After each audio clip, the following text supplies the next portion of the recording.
During the autumn of 1888, there occurred one of the most baffling crimes in the files of Scotland Yard. In the Whitechapel area of London's East End, women walked in fear of their lives. A wave of terror had been caused by an elusive murderer known as Jack the Ripper.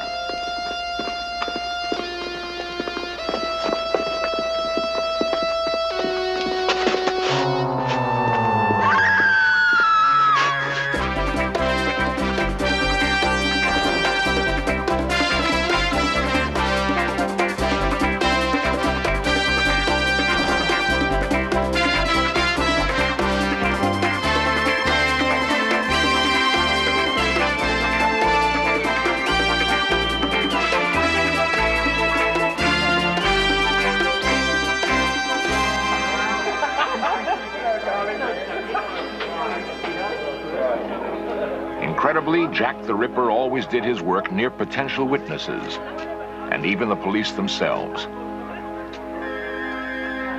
Why was he so bold? New evidence now indicates that his true identity became known to the authorities, but strangely, was to be kept a secret.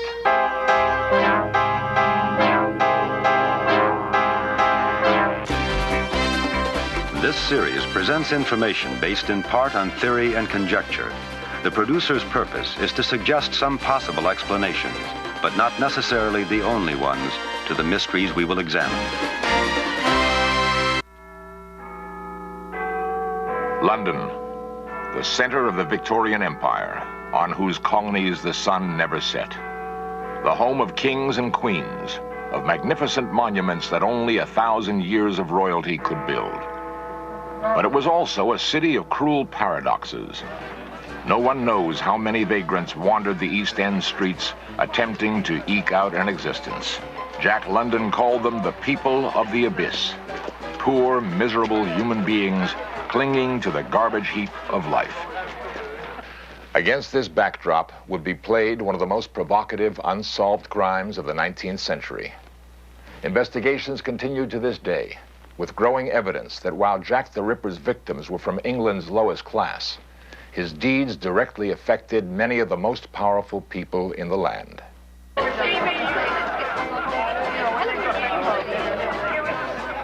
On the night of August 31st, 1888, Mary Ann Nichols, a woman separated from her husband, found herself once again in the wretched East End.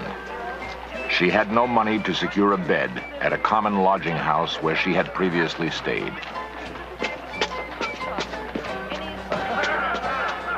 She pleaded, begging for a free bed.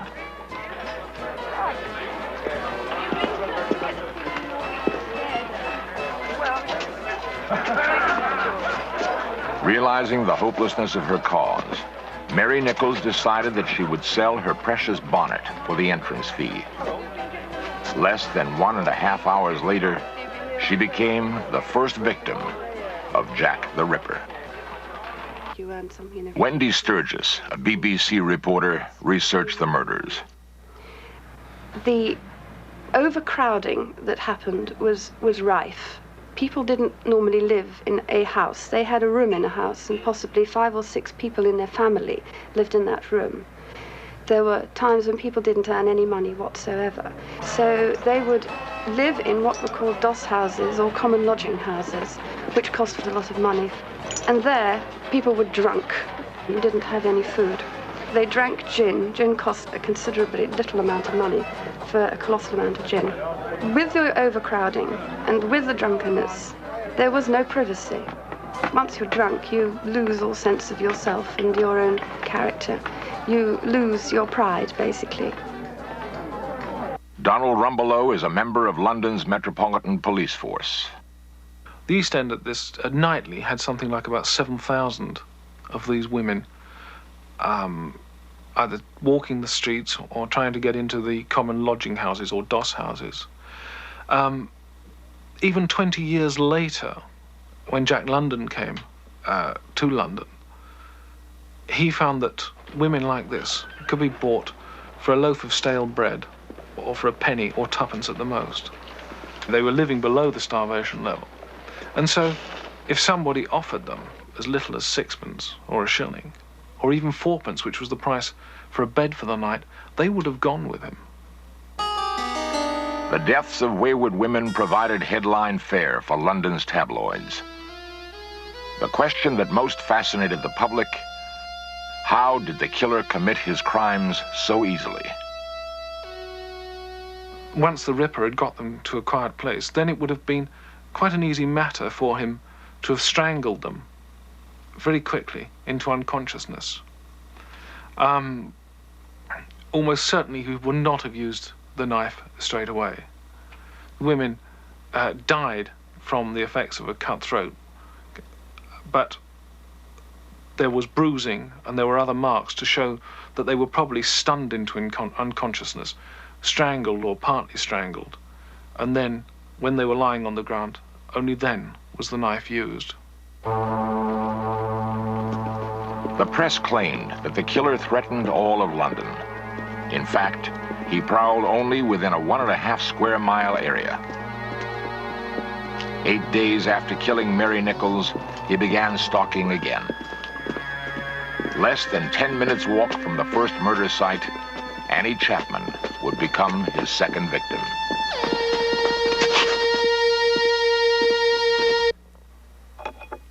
Somehow, the psychopathic needs of the killer were not being satisfied. He then etched himself in history by being the first murderer to send crazed, rambling notes to the press, taunting the police, chiding them, daring them to capture him. Dear boss, I keep on hearing the police have caught me, but they won't fix me just yet. I have laughed when they look so clever and talk about being on the right track. That joke about leather apron gave me real fits.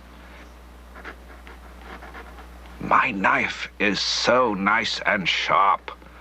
I want to get to work right away if I get a chance. Keep this letter till I do a bit more work. Then give it out straight. Providing police with clues to his real identity became a game. He began giving all too accurate predictions of his next plans, and finally, he invented a name for himself: Jack the Ripper.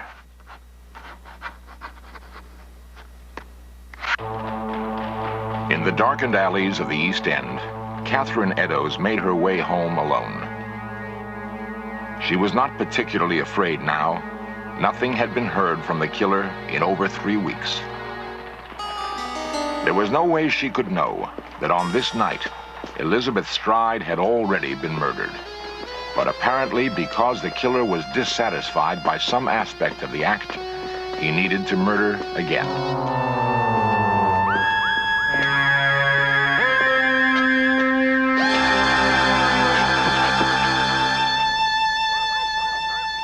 Another example of the way his disturbed mind was working. He began arranging the few meager possessions of his victims in weird patterns at their feet. Was he, in some way, attempting to hint at his real identity? Stephen Knight authored a book on the historic murders. The greatest clue of all was the only clue to be left by Jack the Ripper, and this was a message chalked on a wall near the fourth murder, that of Catherine Eddowes. The hastily chalked message was cryptic and mysterious. Some believed it referred to a secret brotherhood called the Freemasons. It had a very weird effect in that the Chief Commissioner of the Metropolitan Police, Sir Charles Warren, as soon as he heard about the message, rushed to the East End and personally washed it off. This was incredible behavior. It was the only clue left by the Ripper, and he obliterated it. He never explained why. Sir Charles Warren was one of the most influential Freemasons in England. Was there some Masonic clue in the message that motivated Sir Charles, who was also the police commissioner, to erase it? Did his own Masonic membership force him to do this? Was it evidence of some sort of cover-up? Every profession in this country has members who belong to the Masonic order. It's very much connected with royalty. They are a secret order. Not very much of them is known. You only know if you talk to any ex-Mason. Because of its secrecy, it's a sworn, closed brotherhood that help each other in their own careers. At the same time, they help each other keep secrets in and out of their careers. And if you have a secret that you wish to be kept, it could not be in safer hands. They are sworn more to each other than they are to their wives and their families. Freemasonry began in the Middle Ages with the establishment of construction guilds. The builders of some of Europe's most magnificent cathedrals, they surrounded themselves in an aura of mystery and religious symbolism, soon attracting followers from other arenas. Frederick the Great, King of Prussia, was a Freemason. Likewise, the first President of the United States, George Washington. Even the dollar bill, with its Masonic all-seeing eye of God, reflected how deeply the Masons had penetrated all levels of society. But the Honorable Earl of Carnarvon, Grand Master of the United Grand Lodge of England at the time of Jack the Ripper, was perhaps the most powerful Mason of all. Only he and a few other highly ranked Freemasons knew the true power of the secret organization.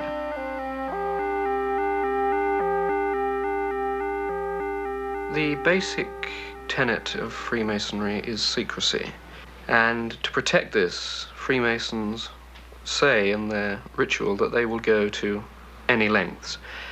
Nobody is really expected to take this seriously. It is basically pantomime.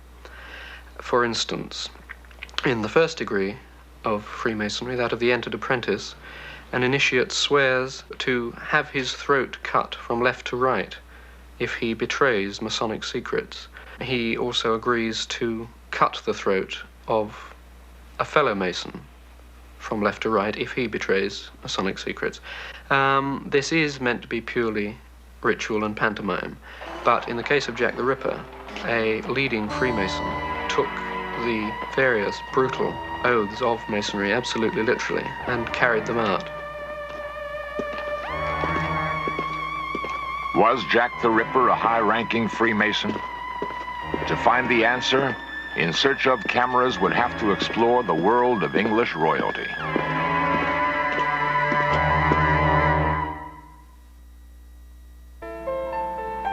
The Whitechapel of today has changed in many ways since Jack the Ripper's murder spree in the fall of 1888. Street names have been altered, many of the old buildings demolished, and most of the murder sites have disappeared.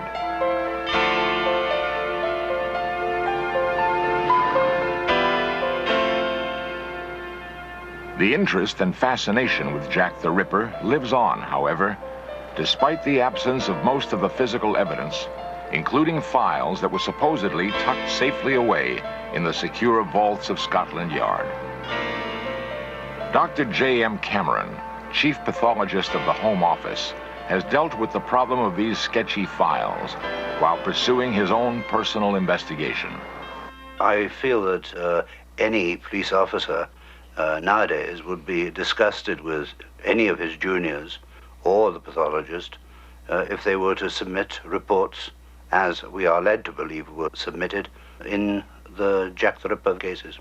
There have been many views and passed as to who it could have been, whether he was a medical man or had medical knowledge, or whether they had any knowledge as to, say, a butcher or a fishmonger. There is no evidence in any of the photographs that I've seen of the victims which would lead me to believe that he was a doctor, because if he was, or if he were to be, he should have been struck off the medical register because of his technique. On reviewing all the cases, it is obvious that the majority of the assaults took place from behind. None were heard to scream other than one. This assault from behind is not uncommon even today, particularly by an impotent male using the knife as a phallic symbol. Despite all of the theories filling the tabloids, The public was in no way prepared for the description of the killer's last murder. Marie Jeanette Kelly was killed inside her living quarters, and it was obvious to the police who found the body that the barbarity of this particularly vicious act far exceeded anything that Jack the Ripper had previously exhibited.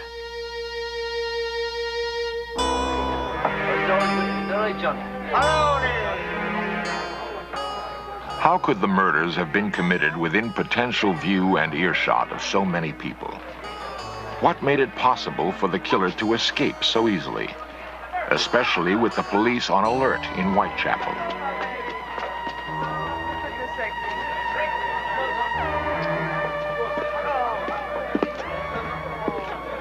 If it had been a person, a man, for instance, or a woman from that part of London, a working class person who lived in those overcrowded conditions, there's really little chance that he would have got away with it.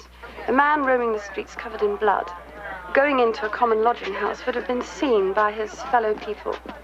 It would have been spotted by his own kind. If you think of it as being a middle class person, then essentially you're up against the same problems, because the middle class person would either have come from Whitechapel or the environs, or have come outside Whitechapel and would needed transport. They would have had to hire a hackney carriage, and a hackney carriage would have had a driver who would have seen a man covered in blood running away from the East End in a hurry. So we felt it was more than likely to be a moneyed person, an aristocrat, fairly high up in some sort of government, who had this ability to remain anonymous, this ability to run away in a hurry. Nevertheless, Scotland Yard thought John Pizer, an obscure little man commonly called Leather Apron, was a possible suspect. Also on their list, Dr. Neil Cream and George Chapman, both professional murderers at large with a history of wife killing. Also, Montague Druitt, a ne'er-do-well lawyer and teacher, supposedly going insane, who came from a long line of medical doctors. And finally, the unstable Duke of Clarence, second in line to the throne, who was studying art in Whitechapel at the time of the crimes. Some theorize today that for the murderer to repeatedly escape, there probably was a conspiracy involving Buckingham Palace. Queen Victoria, the matriarch, the power of England, now sat on an uncertain throne, her monarchy shaken by disloyal colonies and scandals from within. Her eldest son, first in line to the throne, who would later become King Edward VII, had embarrassed the Queen with his less than discreet private life. And his son, the Duke of Clarence, was rumored to be going slowly insane as a result of syphilis, contracted when he was 16. Some thought one more family scandal would be the last necessary ingredient to bring down the entire empire. Further evidence supporting the royal family involvement. Sir William Gull, the personal physician to the Duke of Clarence, was seen rushing along the Whitechapel streets on nights that many of the murders occurred. Why was the good doctor in the rough East End late at night? The police questioned nearly everyone, but they were actually searching the area for a well-spoken man of medium build, fair complexion, between 20 and 40. Interestingly enough, the Duke matched that description nearly perfectly. Was it possible that a man second in line to the throne of England could have been one of the most brutal murderers in history? Reports indicated that Jack the Ripper invariably wore a deerstalker cap and cape on the nights he encountered and later murdered his victims. Attire easily obtainable by the Duke, since he was a proficient hunter on his father's reserves. Of all the suspects, he was the only Freemason. But the most potent evidence against the Duke did not come to light until nearly a century after the 5 killings. Sir William Gull, the royal physician to the Duke, maintained a detailed medical history and a diary of his patient's entire life. In 1970, the information they contained found its way to the eminent British physician and ranking Freemason, Dr. Thomas Stowell. Although bound by an oath of secrecy, Dr. Stowell charged in a magazine called The Criminologist and during a BBC interview that the Duke of Clarence was indeed Jack the Ripper. Strangely enough, 7 days later he recanted in the London Times, and within a week, he was dead.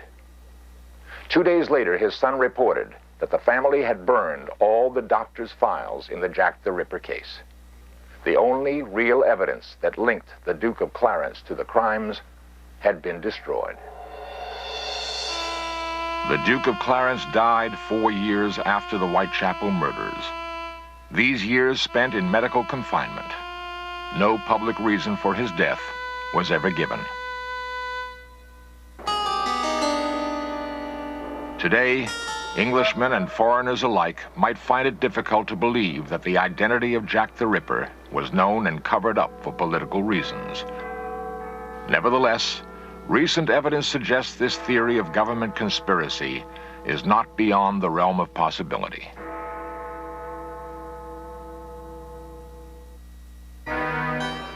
Jack the Ripper was the first mass murderer to receive international press coverage. Such publicity undoubtedly stimulated his psychopathic needs. Since that time, other violent criminals have been inspired by his ability to capture the attention of the press. Unfortunately, this is the most profound part of the legacy left by Jack the Ripper.